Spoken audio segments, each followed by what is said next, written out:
fais un petit récapitulatif des 2 dernières semaines parce que je ne vous en ai pas fait lundi dernier, j'ai pas eu le temps de faire une vidéo et puis il n'y avait que 2 livres donc j'ai pas pensé que ce soit très nécessaire de vous faire une vidéo pour 2 livres. Donc quand je lis pas beaucoup, je vous le fais tous les 2 semaines, c'est beaucoup plus agréable je pense pour vous de découvrir plein de livres et sinon la vidéo donne pas très envie d'être regardée. Donc il y a 2 semaines, j'ai lu Confusion de Kat Clark, qui est l'histoire d'une jeune fille qui s'est fait enlever et enfermée dans une salle avec pour seul mobilier un lit, une table et des feuilles avec des stylos. Et elle va justement écrire sa vie et donc on va comprendre qu'est-ce qui l'a amenée à se retrouver enfermée dans cette salle. Et bon, c'est Kat Clark quoi, donc je peux pas vous dire, je peux rien vous dire sans vous dévoiler, sans trop vous en dévoiler parce qu'avec Kat Clark il faut vraiment rien savoir en se plongeant dans le livre. Et c'est waouh quoi, c'était un gros coup de cœur et j'ai adoré l'histoire. Comme d'habitude, j'ai tout de suite été prise dans l'histoire et j'ai pas pu m'en sortir avant de l'avoir terminé. Donc vraiment j'ai adoré ce livre et je vous le conseille grandement. Il est vraiment super. Ensuite, j'ai lu Le regard des princes à minuit d'Eric Lhomme. Mon chéri me l'avait offert au salon du livre et j'ai pu le faire dédicacer par l'auteur. Et donc c'est des histoires, des sortes de nouvelles sur les valeurs de la chevalerie, mais à notre époque en fait, et c'est des jeunes qui vont pas vraiment se révolter, mais comme dit Eric Lhomme, si c'est à notre âge, comment les gens peuvent faire pour se révolter. Donc justement ce petit livre en parle et c'est super intéressant et j'ai adoré la plume de l'auteur.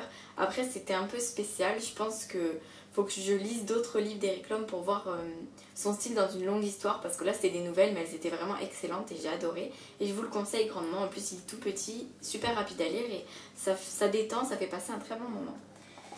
Ensuite j'ai lu mon partenariat avec Nathan, j'ai lu 3 ou 4 amis, ou 4 entre parenthèses. Juste j'ai lu beaucoup de commentaires à propos sur ma chronique comme quoi c'était une copie de 4 filles un jean et pas du tout hein. Je voulais préciser que ça n'a rien à voir même si le titre peut y faire penser, c'est pas du tout pareil, enfin moi en tout cas j'ai retrouvé aucune similitude, une histoire d'amitié bien sûr mais autre que ça j'ai vraiment rien trouvé comme ressemblance. Et donc c'est l'histoire de 3 filles qui se voient toutes les vacances d'été mais qui ne se voient jamais l'année entière, donc elles attendent toujours les 2 mois impatiemment et entre temps elles communiquent par message, donc on suit les conversations Facebook en fait, on suit un peu le journal de Marion aussi et on suit les mails entre Marion et Angela et donc Angela va arriver dans le groupe des 3 amis et va un peu tout chambouler. Donc voilà, c'est ça l'histoire en fait et j'ai trouvé ça super intéressant, j'ai adoré cette lecture et je vous le recommande vivement. Il sort le 19 juin et ça va être vraiment parfait pour l'été comme beaucoup me l'ont dit dans les commentaires de la chronique. Sincèrement, lisez-le. On continue ensuite avec mes lectures aussi de cette semaine comme 3 ou 4 amis. J'ai commencé une saga qui est très connue et dont les couvertures sont magnifiques et il s'agit de la saga des filles au chocolat.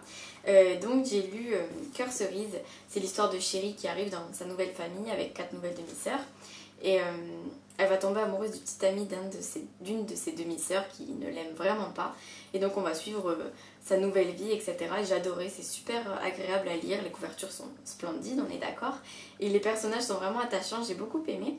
Et ensuite je me suis lancée donc dans Cœur Guimauve que j'ai aussi terminé. Et c'est l'histoire d'une des autres sœurs, filles au chocolat, donc de Sky, et qui ne se sent pas trop à sa place, se sent dans l'ombre de sa sœur jumelle et en fait ça va être une histoire un peu de fantôme, enfin c'est vraiment super intéressant et j'ai aussi adoré. Après je pourrais pas dire lequel j'ai préféré mais j'aime vraiment tous ces livres donc je vous conseille beaucoup cette saga, même si on pense que c'est plus pour les petites filles, moi franchement ça m'a fait passer un super moment, ça détend, ça fait du bien surtout avec la saison qui revient, le printemps. Sincèrement j'ai adoré et je vous les conseille. Donc du coup dans mes lectures actuelles on a Cœur mandarine, donc toujours de Cathy Cassidy. C'est l'histoire cette fois-ci de Summer, qui est la sœur jumelle de Sky dans le Cœur Guimauve. Et en fait, elle rêve de devenir danseuse classique, danseuse professionnelle, etc. C'est son rêve, elle est passionnée de danse classique. Et on la suit dans sa lutte là pour réussir une audition. Sauf que bien sûr, elle va passer par les étapes de toutes les danseuses peut-être, la peur de grossir, travailler non-stop toujours, ce qui va l'épuiser. Voilà, bon après j'ai presque terminé, donc je vous fais très vite la chronique. Et dans mon autre lecture en cours, il s'agit de Traverser la nuit de Martine Pouchin, que j'ai un peu interrompu. J'en suis même pas à la moitié. Je pense que ça sera pas non plus un super bilan de ce livre parce que je ne l'ai pas trop, enfin je ne l'aime pas trop. Il est pas mal hein, la plume, mais il y a des choses qui me dérangent, par exemple le vocabulaire des villageois, je comprends rien. Quand ils parlent, je suis là, et il y a des lettres, je me dis c'est pas possible, j'ai l'impression d'être vraiment bête. Mais enfin, si vous le lisez, vous comprendrez parce que c'est sûr que là vous devez vous dire elle est bête, elle sait pas lire. Mais c'est un langage assez spécial et du coup les lettres qui sont inversées ou même des syllabes entièrement inversées, je comprends pas tout, du coup ça m'empêche de rentrer dans l'histoire. Mais sinon après l'histoire en elle-même elle est pas mal et la plume de l'auteur est pas mal non plus. Mais ça sera quand même certainement un avis mitigé, mais je ne dis rien pour l'instant parce que je suis en pleine lecture donc je peux pas dire il va être mitigé si j'en suis pas sûre. Et donc je continuerai mes lectures de cette semaine, je vais certainement les finir cette semaine parce que c'est super rapide à lire. Tome 3 et demi, donc je vais lire Cœur salé, ce qui est l'histoire de Shay, le petit copain de Chéri, celle du premier tome. Donc voilà, je ne sais pas trop l'histoire, je ne vous la dis pas parce que je risque de vous spoiler le reste. Et ensuite l'histoire de Cœur Coco, enfin de Coco du coup, c'est la dernière sœur, la plus jeune. Et elle est très passionnée par les animaux, tout ça. Et son problème dans ce livre-là, c'est que personne ne la prend jamais au sérieux. Voilà, donc c'est terminé. Et je voulais juste vous préciser que si j'ai commencé la saga des filles au chocolat, c'est pas sur un coup de tête. Et j'ai eu la chance que ma soeur soit fan et que du coup elle ait tous les livres directement, parce que sinon je les aurais pas achetés. C'est quand même assez cher les livres. C'est parce qu'en fait les éditions Nathan m'ont envoyé le dernier tome en avant-première. Donc du coup j'aimerais terminer la saga pour pouvoir lire le dernier tome justement. Je ne préfère pas lire le résumé pour l'instant parce que j'ai pas envie de me spoiler les autres tomes. Mais celui-ci parle de Honey, donc celle qui dans le premier tome n'aime pas du tout Chéri. Pourquoi? Haha, je ne vous le dis pas. Enfin si, parce que déjà elle est tombée amoureuse de son petit copain, mais vous verrez par la suite. Et donc du coup je vais comme ça pouvoir chroniquer ce livre en avant-première. Et j'essaye de les lire rapidement justement pour pouvoir le faire. Pour ensuite pouvoir me plonger dans Divergente 2, pour pouvoir lire Divergente 3. Voilà, donc je termine si c'est lundi là-dessus. Je vous souhaite une très bonne semaine, je vous remercie d'avoir regardé la vidéo.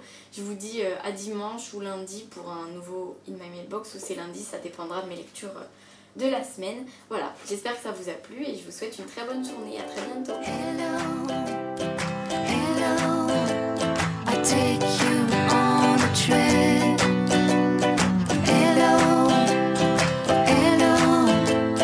Take you on a train.